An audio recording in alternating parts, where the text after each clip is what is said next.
Assalomu alaykum. Assalomu alaykum. Sizga bitta savolimiz bor edi. Jamiyat va milliy hokimiyat organlari o'rtasida ishonchni mustahkamlashga nima yordam beradi? Jamiyat va mahalliy hokimiyatlar o'rtasidagi munosabatlarni mustahkamlashga konstruktiv muloqot yordam beradi.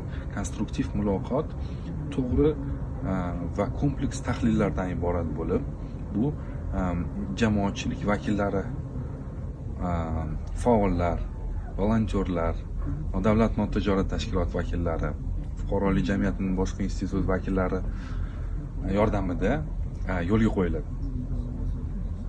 To'g'ri dalillarga asoslanib, tahlillarga asoslanib, takliflar jamiyat tomonidan ishlab chiqilsa, shunday tarzda asoslangan va kompleks tarzda mahalliy davlat hokimiyat organlari tomonidan ijro etilsa, menimcha shu to'g'ri yo'lga qo'yilgan bo'ladi.